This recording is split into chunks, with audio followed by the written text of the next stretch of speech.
सर्वेष्टमी ओम नमस्तस्यै विद्याश्वरी ओम करुलमा अश्वमा सुगमारुहा পৃথিবীর বুকে জেনে রাখো ওই এমন একজন মহামানব আবির্ভাব হয়েছে। আমরা কোরআনে বলি ইয়া আইয়ুহান নাস, এ লোগো, এ মানুষেরা। সংস্কৃত ভাষায় বলা হয় ঈদম জানা, ঈদম জানা। এ মানুষেরা পুষ্পাততম, জেনে রাখো, মন দিয়ে শোনো কি বলছে, কত সুন্দর কথা, কেমন কত সুন্দর কথা দেখুন। ঈদম জানা, পৃথিবীর বুকে এই মানুষেরা মন দিয়ে শোনো কি বলতে আছে।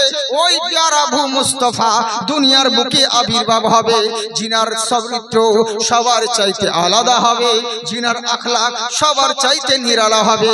উনার সঙ্গে কারো কোনোদিন তুলনা হয়নি, আর কখনো তুলনা হবে না। বলে কেমন নবী, কেমন মহামানব, কার কথা তুমি বলছো শোনো। বলে জেনে রাখো উনি আর অন্য কেউ নয়, মহান স্রষ্টার তরফ থেকে প্রেরিত এমন একজন মহামানব হয়ে আসবেন, জিনার শান শওকত সবার চাইতে আলাদা হবে। বলে তাই নাকি? বললে হ্যাঁ। বলে কোন মহামানব? বলে শুনে রাখো ওম গুরু মূর্তি ভক্তেশ্বরী পূজাতনম। পৃথিবীর বুকে একটাই কথা, দু তিন রকম রয়েছে। এক জায়গায় আছে ওম গুরু মূর্তি ভক্তি পূর্ণম পূজাতনম, আর এক জায়গায় আছে ওম গুরু মূর্তি ভক্তেশ্বরী পূজা নসরম। পৃথিবীর বুকে সংস্কৃত ভাষা বলা কিন্তু অনেক কঠিন, বুঝলেন তো? সংস্কৃত ভাষা খুব সমস্যা হয়, সবারই দ্বারা নয়। এরই লেগে প্রত্যেক ইউটিউবারদেরকে বলি সকলকে যে যাকে তাকে মুক্তি লিখিও না, আর যাকে তাকে চতুর্বেদী লিখিও না। আগে বক্তাকে জিজ্ঞাসা করবে যে আমি চতুর্বেদী লিখবো কি, যদি বলে যে হ্যাঁ লিখো তাহলে কোনো ব্যাপার নাই, তখন তোমাদের দায়ী নাই। বেটা যখন বিপদে পড়ছে তখন আমরা কি জানি, ওই ইউটিউবাররা লিখে দেয়, তাই বলছে তখন। বুঝলেন তো? এই হচ্ছে ব্যাপার। কত সহজ কথা, হ্যাঁ? খালি অং বং হরতি পাপম পরম পদম, ওই দু চারটা মন্ত্র ওই শুনে শুনে মুখস্থ করে ওই দিতে পড়লে ওকে চতুর্বেদী বলা যায়, বুঝলেন? অত সহজ কথা। প্রত্যেকটা জিনিসে দু চারটা গজল বলে দেখি শায়ের ইসলাম হওয়া যায়, ওই হাগার মতার দু চারটা ফতোয়া দিয়ে দিব, নিমুফতি হয়ে যাবো, ওইটা কখনো হয়? প্রত্যেক জিনিসের মধ্যে একটা ভাগ আছে, বুঝলেন? আর আমি সংস্কৃত পড়ি, উল্টো পাল্টা করে পড়ি, কারণ রেকর্ড বহুত করছে, রেকর্ডিং আর নকল লোকে বসেই আছে, কখন ছাড়বে ভিডিও জাকিরে আর কখন নকল করবো, বুঝলেন? শত্রু প্রচুর, কিন্তু আবার আমার না হলে হয় না। গজল বলুন, এই বলুন, সে সবই সে ধার করা। বেশিরভাগ আপনি 100টার মধ্যে 70% যত নিউ বক্তা আছে দেখেন, প্রত্যেকের মধ্যে কোনো না আমার কোনো না কোনো স্টাইল, কেউ হয় আবার সুর নকল করার চেষ্টা করছে, না হলে কেউ আমার নাচ পড়ছে, না হলে কোনো হয়তো আমার সংস্কৃত পড়ছে, বিভিন্ন রকম, বুঝলেন?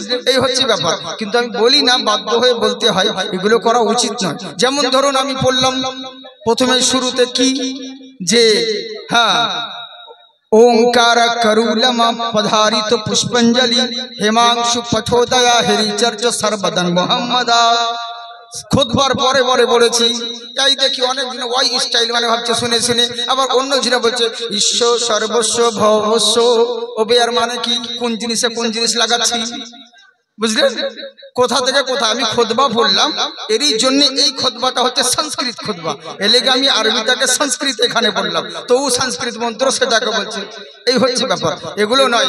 যেমন ধরুন কি হয়েছে, আমাদের মা বোন যেমন বিয়ে দেখতে গিয়েছি মাস্টার সাহেবের, তো বিয়ে দেখতে গিয়ে মাস্টার সাহেব বলছে চলো ভাই জাকি তুমিও চলো, মেয়েকে দেখে যাবো। চলো যাই। এবার বিয়ে দেখতে গিয়ে মাস্টার মশাই জিজ্ঞাসা করছে মেয়েকে কি করো, কতদূর পড়াশোনা করেছো, সমস্ত কিছু জিজ্ঞাসা করে নেওয়ার পরে এবার আমাকে জিজ্ঞাসা করছে ভাই আপনি কিছু জিজ্ঞেস করেন না। আমি কি জিজ্ঞেস করবো রে ভাই, তুমি তো যা করো করেই তো নিলে, তা আমি আবার জিজ্ঞেস কি করবো? না কিছু জিজ্ঞেস করো। তো আমি এবার মেয়েটাকে বললাম আচ্ছা বোন তুমি কি আরবি পড়া জানো? তো জানি। ও তো যা বলছে বলছে, ওর পাশে বুড়ি নানি ছিল, যার আবার পিকআপ বেশি, বলছে আমার নাতনি জানে এক খতম করে শরীফ দিয়েছে, এই তো সেদিন খতম করে সব দোয়া জানে। আমি কোনো দোয়াই জিজ্ঞেস করিনি আর করতামও না, কিন্তু যে বুড়ি পাকামো করলো বলে আমার নাতনি সব দোয়া জানে। ঠিক আছে ভালোই হলো। তাই বলছে আচ্ছা বোন দোয়া জানো? হ্যাঁ। তো ভাত খাওয়া দোয়া জানো তো? হ্যাঁ। আচ্ছা কই ভাত খাওয়া দোয়া বলো তো? বলছে আল্লাহুম্মা ইন্নী আউযু বিকা মিনাল খুবসি ওয়াল খাবাইস। বুঝলেন? আর নানিকে বলছে হলো, বলে হ্যাঁ হয়েছে। মাস্টারকে বলছে মাস্টার ভাই হলো, বলে হ্যাঁ হয়েছে। মানে ও শালাও জানে না, বুঝলেন? ও জানে না। ওকে জিজ্ঞাসা করলাম ভাত খাওয়ার দোয়া, ও বলছে বাথরুমে যাওয়ার দোয়া। এই তো হচ্ছে সমস্যা। তো সংস্কৃত বললে হয় না, কোন জায়গার মধ্যে কোন ট্রান্সলেট আসবে এগুলো বুঝতে হবে। কি বলছে শোনো, ওমকারম গুরু মূর্তি, ওই যে মহামানব পৃথিবীর বুকে আগমন হবে, যিনি সবার চাইতে গুরু, সবার অধীনেতা, তিনার আগমন হবে পৃথিবীর বুকে। বলে কেমন করে? নারাশন বিষ্ণু যশের সমগ্র হে পৃথিবীর বুকে নারাসন, যিনি অতি প্রশংসিত এমন একজন মহামানব। জেনে রাখো, নর মানে হচ্ছে মাদা, নর মানে হচ্ছে পুরুষ, আসান্স মানে হচ্ছে প্রশংসিত। নারাসন যাকে এক জায়গায় মিলিত করে দিলে হয় নারাসন। ওই যে নারাসন পৃথিবীর বুকে ওই মহামানব আবির্ভাব হবে। জেনে রাখো, ওই মহামানবের চরিত্র, মহামানবের আখলাক সবার চাইতে নিরালা হবে। বলে কেমন করে? উনার মতন কাউকে পাবে না। বলে কি করে হতে পারে? বলে হ্যাঁ হ্যাঁ হ্যাঁ, মহান স্রষ্টা উনাকে কেবলমাত্র একটাই পিস তৈরি করেছে, আসমাম একটাই পিস সৃষ্টি করেছে, উনার মতন দ্বিতীয় কাউকে সৃষ্টি করে নাই। আলী আব্বাস বলে, হে নবী মুস্তাফাকে আসো তোমাকে একবার মিলাদ শোনাই। বলে বলো চাচা, কি শোনাবে? বলে ভাতিজা শোনো, তুমি যখন তোমার মায়ের গর্ভে ছিলে, তোমার মা যখন রাস্তা দিয়ে চলতো, তোমার মায়ের পায়ের নিচে যদি গরম বালু থেকে যেত, নরম হয়ে যেত, পাথর যদি থাকতো, পাথরটা নরম হয়ে গলে যেত মোমের মতন। বলে তাই নাকি? বললে হ্যাঁ। বলে চাচা আর কি দেখেছো? বললে শোনো, তোমার আব্বা ইন্তেকাল করার পরে দুনিয়ার পাড়ার লোকবাসীরা এসে আব্দুল মুত্তালিবের কাছে অভিযোগ করেছিল, এই আব্দুল মুত্তালিব তোমার বৌমাকে শাসন করো, তোমার বৌমাকে নিষেধ করো। বলে কেন? বলে তোমার বৌমা আরে কিছুদিন হলো স্বামী মারা গিয়েছে, একটু তো ইদ্যত পালন করা দরকার, একটু তো স্বামীর জন্য শোক পালন করা দরকার। বলে আমার বৌমা কি এমন খারাপ কাজ করে রে? বলছে শোনো, তোমার বৌমা দামি দামি আতর ব্যবহার করে বেড়ায়, পারফিউম ব্যবহার করে বেড়ায়। বলে তাই নাকি? বললে হ্যাঁ। আব্দুল মুত্তালিব মা আমিনা থেকে ডেকে বলল, মা রে আমার কলিজার টুকরা, তোমার কাছে আমি একটা কথা বলতে চাই। বলে বলুন আব্বা জান। বলে আমিনা, পাড়ার লোকেরা আমার কাছে নানান রকম অভিযোগ করে, আমি হলাম দেশের নেতা, আমি সবার বিচার করি, আমার ঘরের মধ্যেই যদি গন্ডগোল থাকে তাহলে তো অসুবিধে রয়েছে। বলে কি বলছেন আব্বা? বলে মা তোমার স্বামী মারা গিয়েছে, একটু সাজগুজ কম করো, একটু সেন্ট ব্যবহার কম করো। বলে কেমন কথা বলছেন? বলে স্বামী মারা গিয়েছে, একটু শোক পালন করতে হয়, ইদ্যত পালন করতে হয়, তুমি কেমন করে চলাফেরা করো, রাস্তার লোকেরা আমাকে প্রশ্ন করে। বলে তাই নাকি? বললে হ্যাঁ। বলে আব্বা জান, যেদিন থেকে আমার স্বামী ইন্তেকাল করেছে কেমন করে দিন কাটাচ্ছি আমি জানি, আর আমার আল্লাহ জানে, আর অন্য কেউ দুঃখের কথা জানে না। বলে তাহলে লোকে বলছে কেন? বলে কি বলছে গো? বলে শোনো, তুমি নাকি দামি দামি পারফিউম ব্যবহার করো, দামি দামি সেন্ট ব্যবহার করো। বলে তাই নাকি? বললে হ্যাঁ। মা আমিনা মুচকি হাসতে লাগলো। বলে হাসছো কেন? বলে এরই লেগে হাসছি আব্বা, আমার যে গা থেকে শরীর থেকে দামি খুশবু বের হয়, আতরের সেন্ট ব্যবহার হয়, বের হয়, রাস্তার লোকে খুশবুতে মহকে যায়, এটা আমার কামাল নয়। কেমন করে কোথায় আতর পাবো, আর টাকাই বা কোথায় পাবো এত দামি দামি পারফিউম কিনবো? বলে তাহলে কিসের জন্য? বলে যেই দিন থেকে আপনার পোতা মুস্তাফা আমার গর্ভে এসেছে, সেই দিন থেকে আমার শরীর থেকে মুশকে আম্বারের খুশবু বের হতে লেগেছে। জেনে রাখো, এখনো সেই নবী। তারপরে আব্বাস বলছে, ভাতিজা এরকম তোমার হয়েছে, মিলাদ শোনাচ্ছে, চাচা ভাই পোতে মিলাদ হচ্ছে দেখুন। বললে ভাতিজা শোনো, একদিন তুমি দোলনায় শুয়েছিলে, আসমানের দিকে তাকিয়েছিলাম, মনে হচ্ছিল হঠাৎ করে চাঁদটা টুকরো হয়ে তোমার দিকে নেমে পড়বে, আমি ভয় খেয়ে গেলাম, দৌড়িয়ে তোমার কাছে গেলাম, যাওয়ার পরে দেখতেছিলাম তুমি মুচকি মুচকি হাসছিলে, আর শাহাদাত আঙ্গুলটা আসমানের দিকে ইশারা করছিলে, আঙ্গুলটা যেই দিকে ঘোরাচ্ছিলে আসমানের চন্দ্র সেই দিকে ঘুরতেছিল। বোঝা গেল দুনিয়ার মানুষের খেলনা হয় মোল্লার তৈরি খেলনা, আমার নবীর খেলনা হলো আল্লাহর তৈরি খেলনা। আসমানের চন্দ্র ছিল। তারপরে বললে চাচা আর কি দেখেছো? বললে শোনো, আমি কসম খোদার বলি তোমার মতন ছেলে কাউকে দেখি নাই, তাই গেছি, শাম গেছি, মক্কা গেছি, গোটা শহর ঘুরেছি, তোমার মতন তো আমি কাউকে দেখি নাই। আব্দুল মুত্তালিব বলছে, আব্বাস তুই কি দেখবি রে? ওরে আমি তো মক্কা মদিনা থেকে, এই মক্কা শহরে, আরব থেকে বল, আর শাম থেকে বল, জর্ডান থেকে বল, আর ইয়ামান থেকে বল, সারা জাহানের মানুষ মক্কায় আসে কাবা তওয়াফ করতে। বহু জনের ছেলে দেখেছি, বহু জনের বাচ্চাকে দেখেছি, কিন্তু আমার নবী মুস্তাফার মতন একটাও আমার নজরে পড়েনি। জিবরিল আমিন বলছেন, ইয়া রাসূলুল্লাহ নবী গো, আপনাকে একটা কথা বলি। বলে বলো। বলে 1 লাখ কমবেশ 2,24,000 পয়গম্বরকে আমি দেখেছি হুজুর। আদমকে দেখেছিলাম জান্নাতে, নূহ নবীকে দেখেছিলাম কাশফির মধ্যে, ইব্রাহিম নবীকে দেখেছি নমরুদের অগ্নিকুণ্ডে, ইসমাইল নবীকে দেখেছি মিনার প্রান্তরে, ইউসুফ নবীকে দেখেছি কুয়ার ভিতরে, ইউনুস নবীকে দেখেছি মাছের পেটের ভিতরে। জেনে রাখো, কসম আল্লাহর বলি, আমি কমবেশ 2,24,000 পয়গম্বরকে দেখেছি। আল্লাহর কসম করে বলি, আপনার মতন দ্বিতীয় আমি কাউকে দেখিনি হুজুর। আমার আল্লাহ বলে, আরে জিবরিল শোনো, তুমি দেখবেই বা কেমন করে? আমার নবীর মতন আমি আল্লাহ দ্বিতীয়ত সৃষ্টি করিনি। তাই বলছে শোনো, ওই মহামানবের মতন দ্বিতীয় কাউকে পাবে না। বলে তাই নাকি? কোটি কোটি পরমানতাং অপৈনিত অতি সুন্দরম ওম সত্যমে বুঝাইতে। তিনি সত্যবান, তিনি শক্তিবান, তিনি সুন্দরবান। কোটি কোটি রকমের সৃষ্টি রয়েছে, কিন্তু জেনে রাখো, নবীর মতন কাউকে পাবে না। তোমরা যে বলবে নবীর মতন এই লোকটা, নবীর মতন ওই জিনিসটা, নবীর মতন এই জিনিসটা, এই যে একে অপরের সঙ্গে এক্সাম্পল দিবে, উদাহরণ দিবে, এমন কোন সৃষ্টি তোমরা খুঁজে পাবে না। পাবে বা কেমন করে? মহান স্রষ্টা নবীর মতন দ্বিতীয় কাউকে সৃষ্টি করে নাই। উনি সবার চাইতে আলাদা, উনি সবার চাইতে নিরালা। সেই মহামানব পৃথিবীর বুকে আগমন হবে, আসার পরে প্রত্যেকটা মানুষকে শান্তির বাণী প্রচার করবে। হে বৎসরা, ওই নবীর ডাকে যদি সাড়া দিতে পারো, এখানেও কামিয়াব হবে, ওখানেও লাভবান হবে। আপনারা বলুন, বক্তব্য কি স্টার্ট হবে না ছেড়ে দেব? বলবো, শুরু করবো? সত্যি বলছেন? কত সারা রাত? হ্যাঁ, বাপের মাল তো। জি জি জি, আপনাদের জজবা ভালো, সোনামুখী ভাই আমার। তা নয়, আমি বেশিক্ষণ বিরক্ত আপনাদেরকে করব না। তবে আপনারা ভালো মানুষ, তবে ভুল বুঝবেন না, ভালো করে শুনবেন। শুধু শুনবেন না, বুঝলেন তো? আমল করতে হবে। হ্যাঁ, আর একতরফা কোনো কাজ হয় দেখে তো আপনাদেরকে মনে হচ্ছে কত ভালো মানুষ গো, আপনাদের মতো কেউ নাই। হ্যাঁ, এমন এমন আজকাল মানুষ আছে। দাওয়াত করতে এসেছিলাম আগে, জানেন বাংলাদেশে কি কাণ্ড হয়েছে? দাওয়াত করতেছে, কি সমস্যা। ওখানে একটা প্রোগ্রাম আছে, আমি আসি, বাংলাদেশের একটা বক্তা ছিল আমির হামজা বলে, তো দুজনেই রয়েছে। তো ঘরের ভিতরে এসে আমাকে ওরই ঘরে থাকতে দিয়েছিল। এ কি করবো, উপায় নেই, বিদেশে যেতে হবে।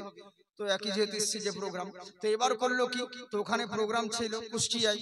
তো প্রোগ্রাম করার পর ওরই রুমে আছি, তো কিছু লোক দাওয়াত করতে এসেছে। পরে ইন্ডিয়া থেকে জাকির সাহেব যখন এসছে, তখন ওনাকে আর যেতে দেওয়া যাবে না। এই সুযোগে আমরা দুটো প্রোগ্রাম করে নিবো। বললাম, আমার তো সময় নেই, আমার তো ফ্লাইটের টিকিট কাটা আছে, আমাকে অন্য জায়গায় যেতে হবে। না, চলবে না হুজুর, আপনার তো ফ্লাইট আছে রাত্রে, আপনি দিনের বেলায় প্রোগ্রাম করে দিন। ওদের চালাতে জানেন, দিনে একটা প্রোগ্রাম করতে হয়েছে, জোহর পর একটা আসর পর। 10 কিলোমিটারের মধ্যে ডিফারেন্সের মধ্যে কি ঝামেলা। তাই হচ্ছে ব্যাপার। এবার করলো কি, বক্তাকে দাওয়াত করতেছে, কি বলছে দেখেন, কত ভদ্র মানুষ। ওকে চা দিচ্ছে, বলে খাবো না। বলে বিস্কুট, বলে না খাবো না। বলে কেন খাবেন না? বলে না, আমি বেনামাজির জিনিস খাই না। তো যে যা শালা, বক্তার ঘরে এসে বলছেন বেনামাজির খাই না, এবার কেমন কথা? বলে না হুজুর, আপনাকে বলিনি, কিন্তু বিস্কুট যে তৈরি করেছে সেও তো বেনামাজি হতে পারে। কত ভদ্র দেখেন। বলছি, এত বড় আল্লাহর ওলি শালা দাওয়াত করতে এসে, তা তো জানি আরে এত ভালো মানুষ আছে যে বিস্কুট তৈরি করেছে সেও তো বেনামাজি হতে পারে। আচ্ছা বাহ, ওই রকম যদি বাছাই করতে যাও তো শালা লুঙ্গিটাও খুলে দিতে হবে তোমাকে। হ্যাঁ, লুঙ্গি যে তৈরি করা ছিল সেও তো বেনামাজি, ও তো বিভিন্ন বেধর্মী গায়ের মুসলিমের গার্মেন্টসে তৈরি। অত ভদ্র দেখাচ্ছে, তো বুঝেছেন? দেখে মনে হচ্ছে খুব সুবিশাল। ওর বাড়িতে জিজ্ঞাসা করা হলো, অমুক সালাম নামে লোকটা এসেছিল, লোকটা কেমন? বলছে, বলিয়েন না হুজুর, সালা পাক্কা সুদখোর। বুঝলেন? ওই ভদ্র লেভেল চড়ে বেড়ায়, কিন্তু দেখে মনে হয় ভালো, কিন্তু পাক্কা সুদখোর লোক।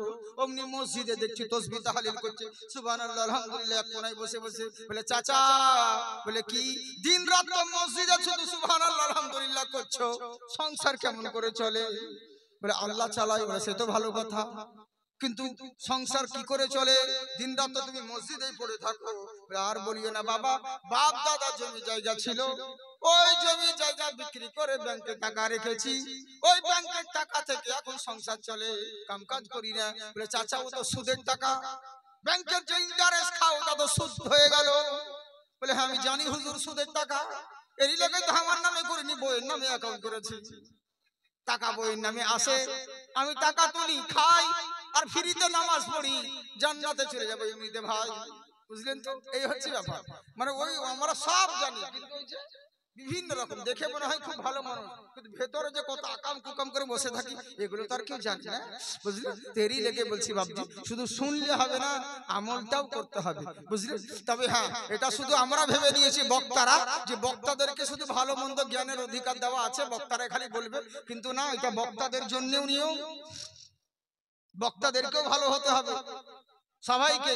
আমরা কিছু কিছু বলবি নিজের নিজের আইডিতে, মানে দুই একটা ফতোয়া লিখে দিলাম, দুই একটা কিছু বলে দিলাম, মানে বিশাল বড় পরেশগার, লাইক পাওয়ার লেগে আর কমেন্ট পাওয়ার লেগে। বুঝলেন? কিন্তু আবার নিজের দিকে কোনো ঠিক নাই, মানে আমি চাইছি ও ভালো হোক আর ও চাইছে এ ভালো হোক, কিন্তু কেউ নিজে নিজে ভালো হয় না। এই তো হচ্ছে অবস্থা, নিজে নিজে কেউ ভালো হতে চায় না। থাকো সোশ্যাল মিডিয়া যা যুগ চলছে, ছেলা কবে হারিয়ে গেছে, ছেলেটাকে পোস্ট করে দিয়েছে, এই ছেলেটাকে যদি কেউ দেখতে পান এই নাম্বারে যোগাযোগ করে তাকে বাড়ি এনে যে পৌঁছিয়ে দিবে তাকে 50,000 টাকা দিবে।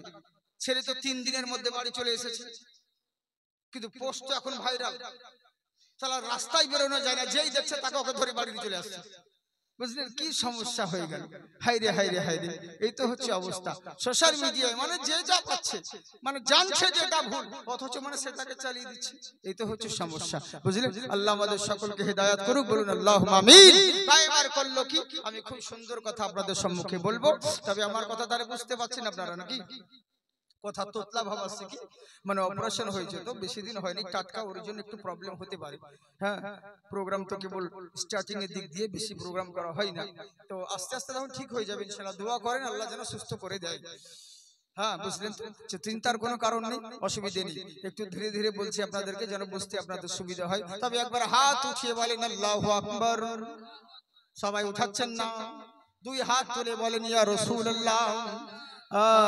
বাতাসের টানে টানে, কোকিলের গানে গানে ভাসে শুধু নবীর নাম, পড়ো সাল্লু আলাইহি সালাম, বলো সাল্লু আলাইহি সালাম। সুবহানাল্লাহ বলেন। হ্যাঁ, দূর করিতে এলো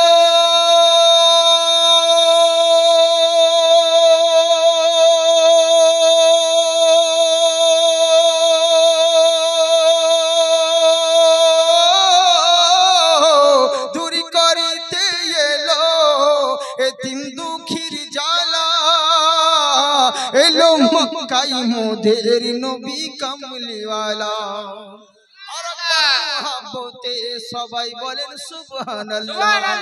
বাড়বে তোমার ওই সম্মান, পড়ো সাল্লু আলাইহি সালাম, বলো সাল্লু আলাইহি সালাম। যত সব মুমিন গণে সুবহানাল্লাহ বলে লিখে নেই। তাই বলছে শোনো, আল্লাহর রাসূলকে মুহাব্বত করতে হবে। এবার কেমন মুহাব্বত আপনাদেরকে বলি। হযরতে আবু তালহা রাদিয়াল্লাহু তাআলা আনহু নবী মুস্তাফার দরবারে গেলেন। ছোট্ট একটা শিশু কোলে করে নিয়ে অসুস্থ রয়েছে, নবীর দরবারে হাজির হয়ে গেল।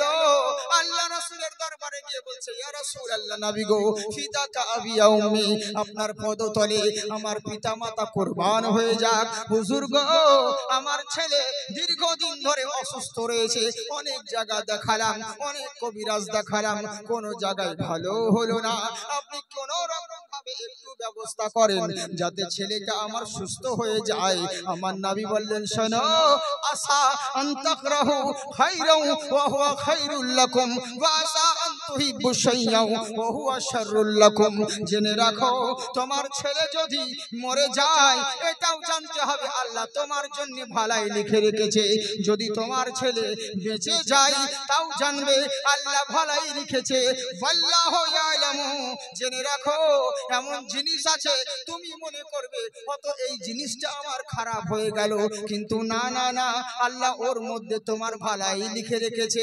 আবার যেই জিনিসটাকে ভালো মনে করেছো অথচ ওর মধ্যে আল্লাহ তোমার জন্য খারাপ রেখেছে। ওয়াল্লাহু ইয়ালামু, সবই আল্লাহ জানেন, ওয়া আনতুম লা তা'লামুন, তোমরা কেউ জানো না। তবে এতটুকু বিশ্বাস করো আমার আল্লাহ যেটা করেন সেটা ভালোর জন্য করেন। হযরতে আবু তালহা রাদিয়াল্লাহু তাআলা আনহু আমার করলেন তাকে সন্তানকে কোলে করে নিয়ে যখন বাড়ির দিকে রওনা হয়ে গেল, সামনে ইহুদি পড়ে গেছে। ইহুদি বলতে আছে, কোথায় গিয়েছিলে? বললে, শোনো, নবীর কাছে গেছিলাম। বলে, কিসের জন্য? বলে, আমার ছেলে অসুস্থ হয়েছে বলে আমি নবীর দরবারে গেলাম। তখন বলছে, শোনো, বহু মূর্খ দেখেছি, বহু বোকা দেখেছি, তোমার মতন দেখি নাই। বলে, কেন এরকম কথা বলো? বলে, কেন বলবো না, আরে তোমার ছেলে অসুস্থ হয়েছে, তুমি ডক্টরের কাছে যাবে, কবিরাজের কাছে যাবে, তুমি অন্যান্য জনের কাছে যাবে, নবীর কাছে গিয়ে কি লাভ হবে বলো? এই কথা বলতে লাগলো। আমার আবু তালহা রাদিয়াল্লাহু তাআলা আনহু বলতে গেলেন, শোনো, জেনে রাখো, যতদিন বেঁচে থাকবো আমি মরে যাব, কিন্তু বেঁচে থাকাকালীন নবীর দরওয়াজা ছাড়বো না। বুঝলেন? ইহুদি বলছে, নবীর দরবারে গিয়ে কি লাভ হবে? কেন নবীর দরবার যেতে হবে? ইহুদি বলেছিল, এখন আমাদের মুসলমানের কাছে টুপিওয়ালা, দাড়িওয়ালা, পাঞ্জাবিও পড়ে, নামাজও পড়ে, রোজাও রাখে, আবার ইবাদারা বলে নবী নবী করছো কেন? আবে নবীর কথা বলবো নাকি তোর বাপের কথা বলবো? শুধু বলে নবী নবী কেন করো? বেরেলি মৌলবীরা অ্যাক্সিডেন্ট হলেও নবীর মিলাদ করে, নতুন গাড়ি কিনলেও মিলাদ করে, গাড়ি অ্যাক্সিডেন্ট করলেও ঠুকে দিলেও মিলাদ করে, ছেলের জন্ম হলেও মিলাদ করে, মৃত্যুর দিনেও মিলাদ করে। খালি বারবার মিলাদ মিলাদ মিলাদ মিলাদ কেন করে? বারবার নবীর নবী নবী জিকির কেন করে? আচ্ছা বলুন তো দেখি। ওকে জিজ্ঞাসা করলাম, ভাই আচ্ছা তুমি বলো তো দেখি, প্রত্যেক দিন তো একটা সবজি খাও না, আজকে কদ্দুতে ডালে খেলে কালকে ঝিঙ্গেতে ডালে খাবে, আজকে আলু ভর্তা খেলে কালকে তো ডাল ভর্তা খাবে, তাহলে পানি কিন্তু সব সময় খাও কেন? পানি কেন সবসময় পান করো? সকাল 10টায়, দুপুর রাত্রে 5-6 বার 7 বার 10 বার করে পানি কেন পান করো? তোমাকে কি বিরক্ত লাগে না? তখন বলছে, মাওলানা, পানি এরই জন্য পান করি, পানি পান করলে আমাদের জীবন বেঁচে যাবে। আবে গাধা, পানি পান করলে তোর জীবন বেঁচে যায়। আমরা বেরেলিরা নবীর জিকির করি এরই কারণে, কারণ নবীর জিকির করলে আমাদের ঈমান বেঁচে যায়। নবীর জিকির করলে পরে ঈমান বেঁচে যাবে, এরই লেগে নবীর জিকির করি।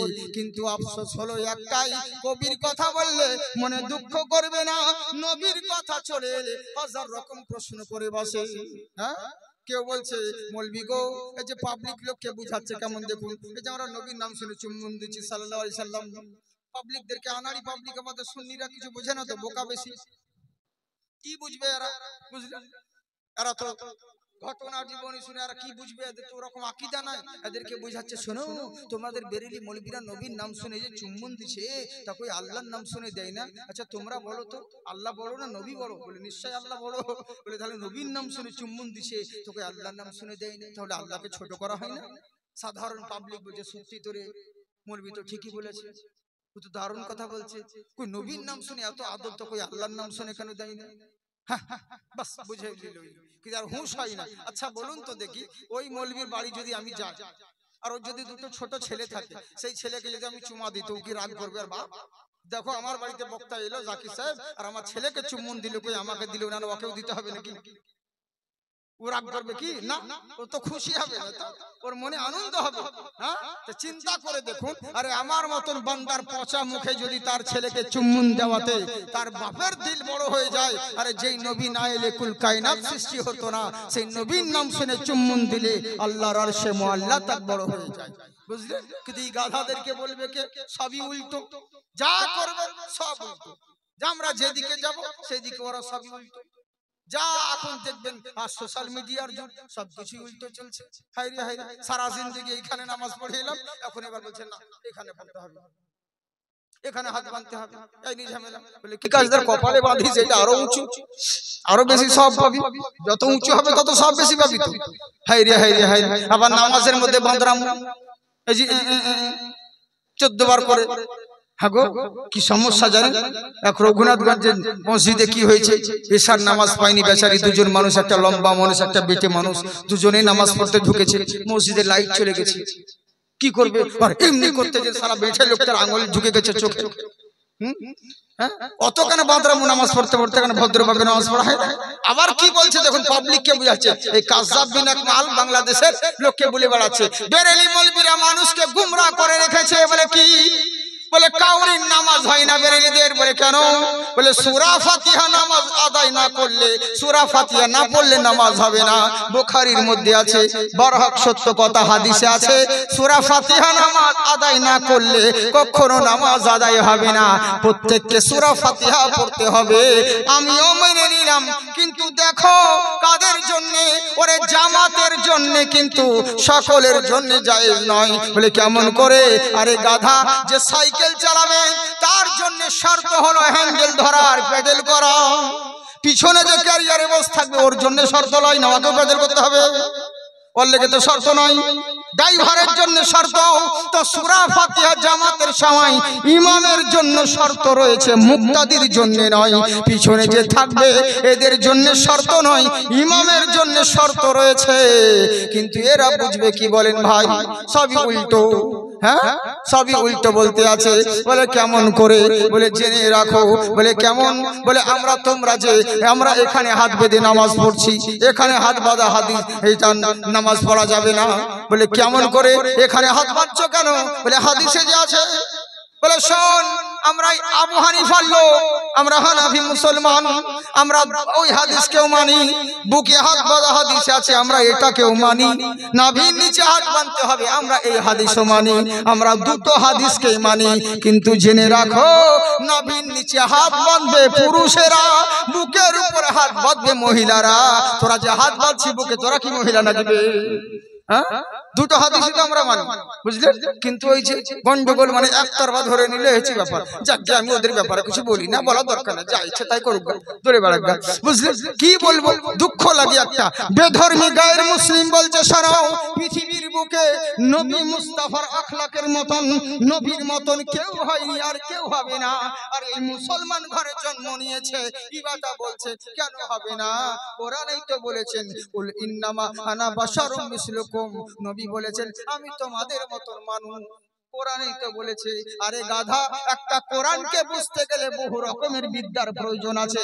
কোরআনে তো এটাও লেখা আছে, ইয়া আইয়ুহাল্লাযীনা আমানু লা তাকরাবুস সালাহ। হে ঈমানদারগণ, তোমরা নামাজ তো দূরের কথা, নামাজের কাছে পর্যন্ত যাবে না। তাহলে কাই থেকে নামাজ পড়িস না? কোরআনে তো আছে এটাই। তারপরে দেখ কি লেখা আছে, ওয়া আনতুম সুকারা, যদি নেশাগ্রস্ত থাকো নামাজের কাছে তোমরা যাবে না। এরই লেগেই এরা এটুকু বুঝলো না। বলছে কোরআনে আছে মানে এটা বলতে হবে নবী তোমাদের মতন মানুষ। কিন্তু কেন বলেছে, কোন পরিপ্রেক্ষিতে বলেছে, কখন আয়াত নাজিল হয়েছিল, তখন কোন অবস্থায় ছিল, এরা কেউ যাচাই করার চেষ্টা করলো না। কোরআনে আছে মানে পড়ে দিতে হবে, এটাই তো হচ্ছে আমাদের অবস্থা। বুঝলেন? মানে তালে তালে, মানে ঝুঁকে ঝুঁকে, তো মানে কোন জায়গায় কি বলতে ওটা তো হুঁশ নাই, শুধু আছে পড়ে দিলাম বলে যা আছে তাই। কিন্তু এইটুকু হুঁশ নাই না যে ওটা আমাদেরকে আমল করতে হবে কি করতে হবে না, কার জন্য এটা লয়। যেমন ধরুন কীর্তন চলছে, কীর্তন চলছে আর কীর্তন ভাইরা বলছে কি, হ্যাঁ গান কীর্তন করতে করতে গান ভুলে গেছে ওরা। এবার কি করবে? গান ভুলে গেছে, তখন এবার যারা সৈনিক বাজনা পাতি এদেরকে জিজ্ঞাসা করছে, লঙ্কা যে জয় করিল তার নাম জানো কি? কি ভুলে গেছে তো, এদেরকে জিজ্ঞাসা করছে, লঙ্কা যে জয় করিল তার নাম জানো কি? এরা তখন বলছে, শালা একানা ভাগ 10 ভাগ, তুমি 1 ভাগ লাও, আমরা বলবো কি?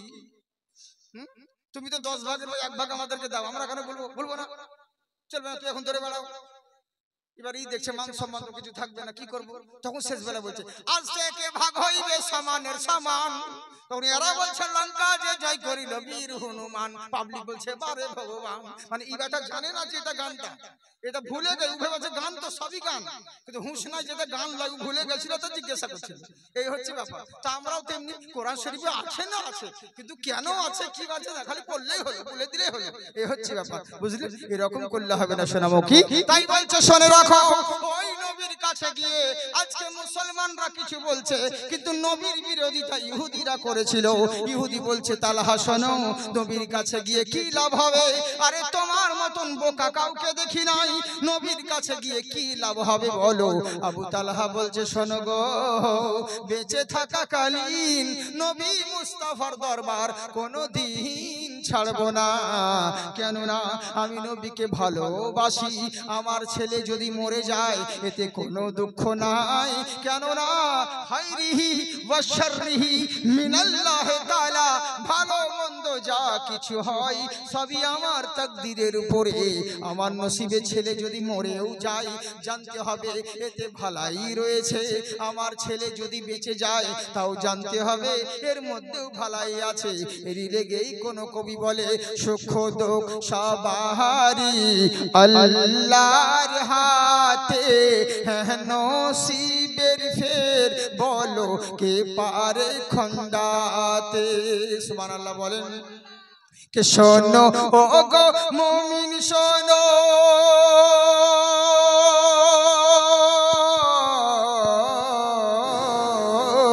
শোনো ও গো মুমিন শোনো, কেমন তারা মুসলমান, নবীর মহব্বতে তারা দিয়ে দিল আপন প্রাণ।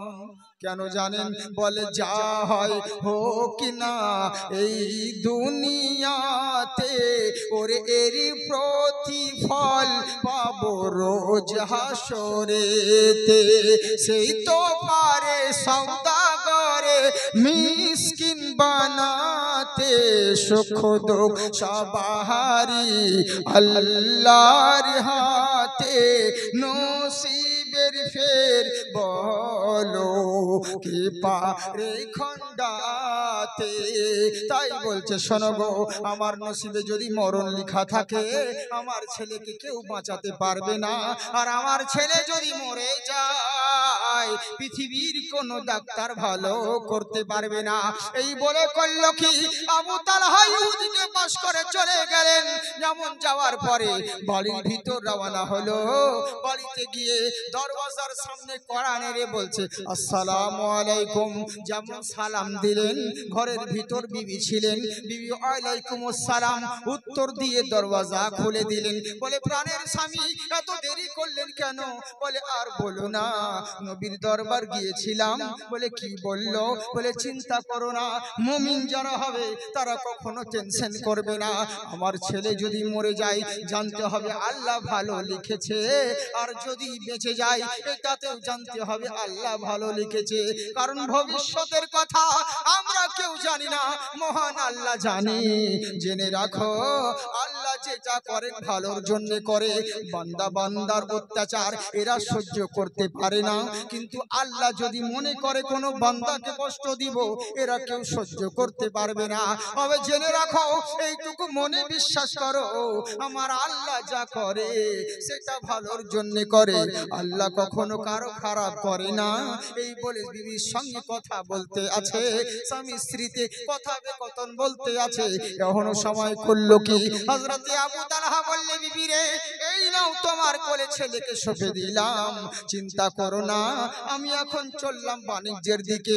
যেহেতু আমার আল্লাহ বলেন পৃথিবীর বুকে মসজিদের ভিতরে শুধু তাসবিহ করলে হবে না, ওয়াইজা কুদিয়াতিস সালাহ ফান্তাসিরু ফিল আরদ, তুমি নামাজ আদায় করো, নামাজ আদায় করার পরে জমিনের বুকে ছিটিয়ে দাও। ওয়া রিজকান হালালান তাইয়্যিবা, হালাল রুজি সংগ্রহ করো। ওয়ান নাহারা মাশা, তোমার জন্য আল্লাহ দিন তৈরি করেছে। ওয়া সিরাজাও ওয়া হাজা, এবং সূর্যকে প্রখর করে দিয়েছে। সংসার চালানোর জন্য আমাকে রুজির ব্যবস্থা করতে হবে, আমাকে সংসার চালানোর জন্য কর্ম করতে হবে। তাই বিবিকে রেখে উনি বাণিজ্যের দিকে গেলেন। কিন্তু আল্লাহর কি কুদরত, যেমন আবু তালহা বাচ্চাকে ঘরের ভিতর রেখে যেমন বাণিজ্যের দিকে রওনা হয়ে গেল, আর ওদিকে মালাকুল মউত ইসরাইল ফেরেশতা আসা মাত্রই তার বাড়ির ভিতরে বাচ্চা ছিল, বাচ্চাটার জান কবজ করে নিয়ে চলে গেলেন। আল্লাহর কি কুদরত, ওদিকে বাবা গেল বাণিজ্য করতে, এদিকে ছেলের জান কবজ হয়ে গেছে। কারণ আমার আল্লাহ বলেন, পৃথিবীর মুখে যার যখন সময় হয়ে যাবে, কুল ইন্নাল মাউতাল্লাযী তাফিরুনা মিনহু ফাইন্নাহু মুলাকিকুম, যেখানে যাও না কেন, যেই দিকেই ছুটে বেড়াও না কেন, জেনে রাখো মৃত্যু থেকে কেউ কোনোদিন রেহাই পাবে না। বাদশা হারুন আল রশিদের সময় একটার সেনাপতিকে বলেছিল, গণক বলেছিল, শোনো গো, তোমার একটা মাত্র ছেলে, এই ছেলের মরণ রয়েছে একটা পোকার মধ্যে, পোকা থেকে বাঁচিয়ে রাখবে, এই ছেলেকে সব সময় পোকা থেকে হেফাজত করবে। বাদশা মানুষ করলো কি, পুরো বিল্ডিংটা কাঁচ দিয়ে ঘিরে দিল, কাঁচের সিস্টেম করে দিল।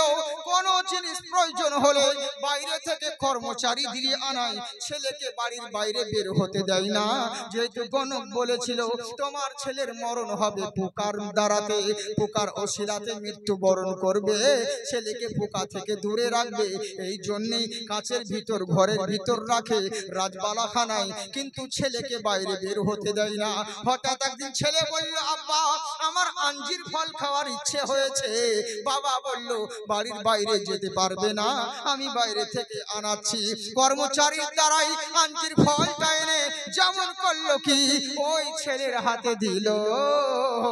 ছেলে করলো কি, যেমন ধুয়ে ছেলের হাতে দিয়েছে, ছেলে যেমন মুখে এক কামড় মেরেছে, ঠোঁট দিয়ে রক্ত বের হতে লাগলো।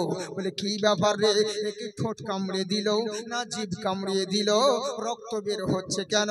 এই বলে তাকিয়ে আছে, কিন্তু ফলের মধ্যে দেখছে পোকা রয়েছে, ওই ফলের ভিতর পোকা ঢোকা ছিল। তখন বলে দিলে, শোনো, যখন তুমি যতই হেফাজত করো, ওরে এটা তার লিখন ছিল পোকার মধ্যে মৃত্যুবরণ হবে, যতই তুমি লুকাই রাখো কখনো তাকে রেহাই করতে পারবে না। আইনামা তাকুনু ইউদরিকুমুল মাউত ওয়ালাউ কুনতুম ফি বুরুজিম মুশাইয়াদা, লোহার পিঞ্জরার ভিতরে যদি লুকায়িত থাকো, মৃত্যু থেকে কখনো রেহাই পাবে না। বলে কেন পাবে না? কুল্লু নাফসিন যায়কাতুল মাউত ফালাউলা ইযা বালাগাতিল হুলকুম ওয়া আনতুম হিনা ইযিন তানজুরুন।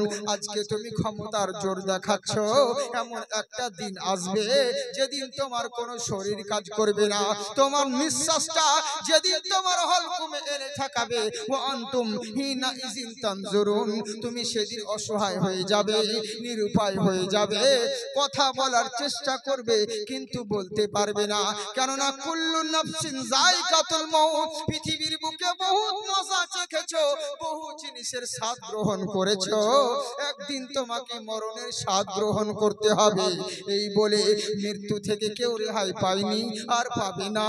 মালাকুল মউত তার জান কবজ করে নিয়ে চলে গেছে। মা জননী সন্তানকে নাড়াচাড়া করে, যেমন দেখছে ছেলে আর নড়ে না, আর কান্না করে না, আর কথা বলে না।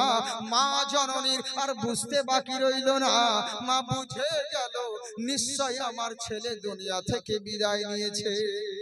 মা বুঝতে পারলো, ছেলে আমার, মা জননী বুঝতে পারলেন যে হ্যাঁ, ছেলে আমার বিদায় নিয়েছে, আর আমাদের মধ্যে নেই। কি করবে? মা জননী তো বুক ফাটছে, কিন্তু চেঁচিয়ে কান্না করতে পারছে না। আমাদের মতন তো নয়, বুঝলে? আমাদের মা বলতে একটা কোনো কিছু হলে তো একদম পাড়া প্রতিবেশী সবকে লাগে যাবে। কিন্তু কেমন ইমানদার সাহাবী দেখুন, মহিলা কিন্তু তিনিও তো একজন ইমানদার সাহাবী। আহারে করলোটা কি, যেমনই করলেন, মানে ছেলে মারা গিয়েছে কিন্তু কি করবে, কান্না করতে। এখন সময় করলো কি, বাড়ির বাইরে থেকে দরওয়াজায় একজন কথা বলতে আছেন, আসসালামু আলাইকুম। যেমন সালাম দিলেন, উত্তর দিলেন, বলে আবু তালহা রয়েছে। ভেতর থেকে আওয়াজ দিলেন, না, উনি এখন বাড়ির বাইরে গেছেন, আপনি পরে আসবে। আমরা এখন করি কি, মুসলমানরা সালাম দিলাম না, সালাম দিতে ভুলে যাই। আল্লাহ রাসূলের সুন্নাত হলো সালাম দেওয়া, একে অপরের সঙ্গে তোমরা দোয়া দাও, সালাম করো, কিন্তু আমরা সালাম করতে জানি না। সালাম তো আমরা করতেই জানি না। হ্যাঁ, ও সব সালামও করতে জানি না, সালাম দিও না আমরা, বুঝলে? ওই দূর থেকে বাইরে থেকে, ভাবি কুদ্দুস ভাই আছে, আর ভাবি যদি সেরকম হলে তাহলে বলেই দিলে, বুঝলেন? না ভাই আপনি তো বাইরে গেছে, আসো না, আসো ভিতরে আসো, তারপর কথা বলবো। ভাই তখন নাই, এই তো হচ্ছে ব্যাপার। কে তোমাকে অধিকার দিয়েছে যার তার বাড়িতে ঢুকে ডাইরেক্ট কথা বলে? আগে মুসলমানের বাড়িতে প্রবেশ করতে গেলে আগে সালাম দাও। এটা হচ্ছে মুসলমানের অভ্যাস। আমরা তো সালামই জানি না। হ্যাঁ, এখন তো মানুষ ডিজিটাল যুগ, সালাম শিখেছে। ওরে কিছুদিন পূর্বে 5-7 বছর আগে অনেক মানুষ আছে যারা সালামই জানতো না। হ্যাঁ, আপনাদের দিকে মেয়েদের তরফ থেকে ছেলেকে দেখতে আসে না বিয়ের জন্য? ছেলেরা মেয়েদেরকে দেখতে যায়, মেয়েদের তরফ থেকে ছেলেকে দেখতে আসে। তো তেমনি ওই দিকে বুঝেছেন, ছেলেকে দেখতে এসেছে। তো যাদের বিয়ে হয়েছে ছেলে তাদেরকে জিজ্ঞাসা করে, আচ্ছা ভাই আমাকে তো মেয়ের তরফের লোক দেখতে আসবে, তো কি বলতে হবে বলতো? বলে কিছুই নয়। বলে কি করতে হবে? বলে শুধু সালেম আলকি দিবি। বলে কি রকম সালেম আলকি? বলে শোন, উঠার সময় একবার আসসালামু আলাইকুম বলে দিবি, বাস হয়ে গেল, কেসা খতম। এই বেটা আসসালামু আলাইকুমটা 9 দিন থেকে মুখস্থ করে, 9 দিন ধরে মুখস্থ করে। জানেন সালামটা? এই মুখস্থ করতে করতে যেদিন ওকে দেখতে এসেছে মেয়ের তরফের লোকেরা, সেই দিন ও সাজতে বুঝতে সালাম ভুলে গেছে। কি করবে এবার? মেয়ের লোকেরা বসে আছে, কই জামাইকে নিয়ে এসো, জামাইকে দেখবো, বসাও বসাও। এবার জামাই কিন্তু এসে দাঁড়িয়ে আছে, কিন্তু বসতে চাই না। বন্ধুদের দেখাচ্ছে কি বলতে হবে কি বলতে হয়, ইশারা করছে। বন্ধুরা বলছে আসসালামু আলাইকুম আসসালামু আলাইকুম, ইশারা করে বলে দিচ্ছে। তুই তো দেখছে এদিক ওদিক, আর এরা বলছে বসো বাবা বসো, দাঁড়িয়ে আছো কেন? বসো, তোমার সঙ্গে কথা বলবো। তুই দেখছে বসতে বসতে কি করবে? তোমাদেরকে বিসমিল্লাহ, মানে সালাম ভুলে গেছে, বুঝে তোমাদেরকে বিসমিল্লাহ। এরা বলছে যাই হোক, মৌলবীদের হয়তো নতুন ফতোয়া হতে পারে, আমাদের দিকে হয়তো আসসালামু আলাইকুম বলে, এরা হয়তো বিসমিল্লাহ বলে। মৌলবীদের তো একটা মৌলবী এক রকম ফতোয়া আছে, তা নয়। মৌলবীরা ফতোয়া ঠিকই দেয়, কিন্তু পাবলিক বুঝতে ভুল করে। হ্যাঁ, রোদ দুপুরে কষ্ট করে বেচারি রাস্তার ধারে মসজিদ আছে, পিপাসা লেগেছে, মসজিদ দরওয়াজা সাইকেলটাকে রেখে মসজিদের টিউবওয়েল থেকে পানি নিয়ে এসে দাঁড়িয়ে দাঁড়িয়ে পান করতে লেগেছে। ইমাম সাহেব দেখে বসে পান কর, বসে পান করতে লেগেছে। তারপর চিন্তা করলো বেলা তো হয়ে গেল, জোহরে নামাজ পড়েই যাবো, আজানের টাইম হয়ে গেল, আজান দিয়ে দিল, এবার নামাজ পড়বে তো উজু করতে হবে। বদনাতে উজু করার পরে এবার বসে বসে পানিটা, উজু করার শেষে পানি বেঁচেছে, পানিটা বসে বসে পান করতে লেগেছে। এবার আবার আর একটা মৌলবি দেখে বলছে দাঁড়িয়ে পান কর। বলছে সারা মৌলবি কি রিং টাল নাকি? হ্যাঁ, প্রথমবার মৌলবি বললো যে বসে পান করতে, ইয়াবা বলছে দাঁড়িয়ে পান করতে। আসলেই জানে না যে দুনিয়ার সমস্ত পানি বসে পান করতে হয়, ওযুর আর জমজমের পানি দাঁড়িয়ে পান করতে হয়। এই জানে না বলে মৌলবীদেরকে বলছে নতুন নতুন ফতোয়া। বুঝলেন তো? এই হচ্ছে ব্যাপার, পাবলিকের বুঝতে ভুল হয়, এরই লেগে গন্ডগোল হয়। বুঝলেন তো? তো এই হচ্ছে ব্যাপার। তো তেমনি এক মৌলবি বলেছে সুদ খাওয়া যাবে না, আর আরেক মৌলবি বলছে পেঁয়াজ খাওয়া যাবে না। বলছে এবার কেমন কথা? কিন্তু একটাই জিনিস, বুঝলেন? পেঁয়াজ যে সুদও সে একই ব্যাপার, যাকে বলে চাল ভাজা তাকে বলে মুড়ি, যেই ছোট থাকে ওই হয় মুড়ি। এই হচ্ছে এক এক জায়গার বলি, এক এক জায়গার গালি। তো তেমনি যেমনি কলি তেমনি চলি, এরকম হতে হয়। তো এবার করলো কি? তো তেমনি কি ভাবছে হয়তো মৌলবীদের নতুন নতুন ফতোয়া, আমাদের দিকে আসসালামু আলাইকুম বলে, এদের দিকে হয়তো মানে বিসমিল্লাহ বলে। আচ্ছা বসো বাবা, নাম টাম জিজ্ঞেস করলো, কি কতদূর পড়াশোনা করেছো, কি করেছো, এটা সেটা জিজ্ঞাসা করার পরে 200 টাকা হাতে ধরিয়ে বলছে যাও, এবার তুমি যাও, তোমার সঙ্গে কথা বলবো না, তোমার বাবা মার সঙ্গে কথা বলবো, গার্জেনের সঙ্গে কথা বলবো। এই ব্যাটা আর উঠে না, কি বলতে হয় জানে না, যে ভুলে গেছে। তো বন্ধুদেরকে জিজ্ঞাসা করছে, বন্ধুরা বলছে কমসে কম লাস্টের বেলায় তো বল, শেষ বেলায় তো আসসালামু আলাইকুমটা দে, তাও তো মান সম্মান বেঁচে যায়, না হয়তো দেশের মান সম্মান লাজের উপরে চলে যাবে। ইশারা করতে করতে যখন দেখছে আর মনে করতে পারছে না, এবার এরা বলছে উঠো বাবা উঠো, আর তোমার দরকার নেই, তোমার গার্জেনের সঙ্গে কথা বলবো। তখন বলছে তোমাদেরকে আল্লাহু আকবার। বুঝলেন? এই তো হচ্ছে অবস্থা। হ্যাঁ, মুসলমানরা এখন অনেক মানুষ আছে যে সালাম কালামই জানি না আমরা, এখন তো নতুন শিখেছি। ইসলামিক আদর্শই তো নেই। আজকাল আমাদের মা বোনদের মধ্যে অশান্তি কেন হয়? স্বামী স্ত্রীতে অশান্তি কিসের জন্য? ইসলামিক আদর্শ নেই। তো এরাই তো শিখেনি, তোদের পেটের ছেলে কি করে শিখবে বলেন তো? এরাই তো জানে না, বুঝলেন? এরাই তো এদের শিখেনি, তো এদের পেটের ছেলে কি করে শিখবে? এটা স্বাভাবিক ব্যাপার। ইসলামিক আদর্শ নেই বলে বাড়িতে এরকম অশান্তি চলছে। যদি ইসলামিক আদর্শ থাকতো তাহলে কখনোই এরকম হতো না, বুঝলেন? আল্লাহর রাসূল বলেন যখন মুসলমান একে অপরের সঙ্গে দিদার করবে, দেখা করবে, তখন তোমরা সালাম প্রদান করবে, কিন্তু আমরা সালাম দিতে চাইলাম না। বড় আফসোস লাগে, দুঃখ লাগে। আহারে করলো কি?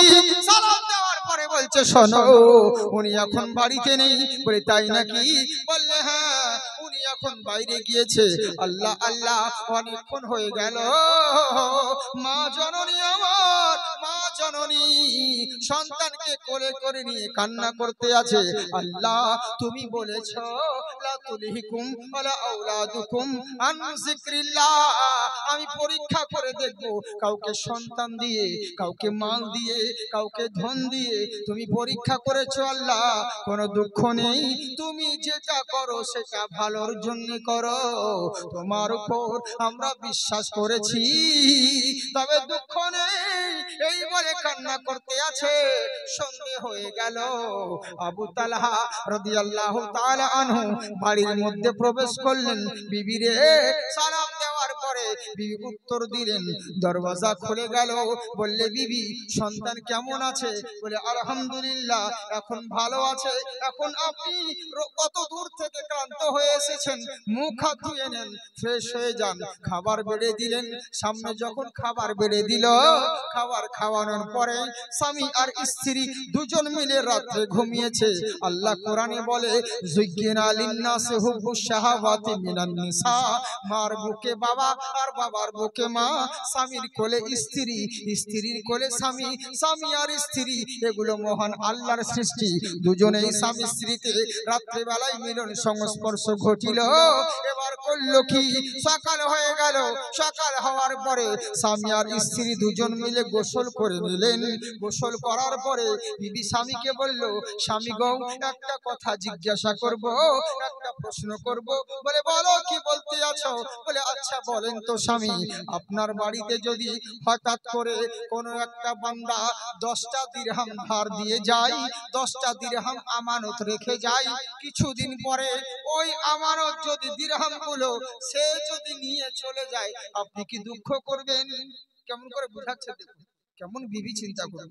স্বামীকে বোঝাচ্ছে, স্বামী 10টা দিরহাম কেউ আপনাকে আমানত দিয়ে গেল, ওই তার আমানত গুলো আবার যদি সে নিয়ে চলে যায়, আপনি কি দুঃখ করবেন?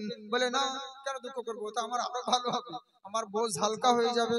বললে স্বামী গো মহান আল্লাহ আপনার আর আমার ওরসে একটা সন্তান দান করেছিলেন, আল্লাহ আমানত দিয়েছিলেন, আল্লাহর আমানত, আল্লাহর হুকুম হয়েছে, আল্লাহ নিয়ে নিয়েছেন, আপনি কি দুঃখ করেছেন? বলে না দুঃখ করিনি। বললে শোনো স্বামী, আমার ছেলে ইন্তেকাল করে গেছে। বলে কখন হলো ঘটনা? বলে গতকালকে আপনি যখন বাণিজ্যে গেলেন তখন আমার ছেলে ইন্তেকাল করেছে। বলে এতক্ষণ বলনি কেন? বলে কি করে বলবো হুজুর, এরই জন্যই বলতে পারিনি। আমার রাসূল বলেছেন শোনো, কখনো জেনে বুঝে স্বামীর দিলে কষ্ট দিও না, স্বামীর পায়ের তলে তোমাদের জান্নাতের ঠিকানা। এরই জন্য আপনি দূর থেকে পরিশ্রম করে এসেছেন, কষ্ট পাবেন, আঘাত পাবেন, এই বলেই আমি আপনাকে কিচ্ছু বলিনি হুজুর। কি করবে, বুক ফাটছে কিন্তু মুখ ফুটছে না, কিছু বলতে পারছেন না। করলটা কি? আবু তালহা রাদিয়াল্লাহু তাআলা আনহু সন্তানকে কোলে করে নিয়ে নবীর দরবারে হাজির হলেন। বলে ইয়া রাসূলুল্লাহ, নবী গো আপনি বলেছেন হুজুর দেখুন আমার ছেলে সন্তানটা ছিল ইন্তেকাল করে গিয়েছে। আমার নবী বলছেন শোনো, চিন্তা করবে না, দুঃখ করবে না, আজকে তোমরা স্বামী আর স্ত্রী দুজন মিলে তোমরা একে অপরের মিলন করেছো। আজকের রাতের ওসিলাতে মহান আল্লাহ নামি দামি মানি গুণী তোমার স্ত্রী গর্ভে আর একটা ছেলে সন্তান দান করেছে। ওরে বিশ্ব জগৎ ঘুরলে যার জোড়া পাবে না, আমার নবীর মতো আর নবী হবে না। এইভাবে চলবে না, সুবহানাল্লাহ বলেন না। মাশাআল্লাহ, আপনারা ভালো লাগছে তো? আপনাদের? আমাকে ভালো লাগে না কেন বলুন তো? জানি না, কারণ বহুত দিন পরে তো, আসলে সেটা নয়, মানে প্রবলেম একটু হচ্ছে আমারও, তবে চিন্তার কোনো কারণ নেই।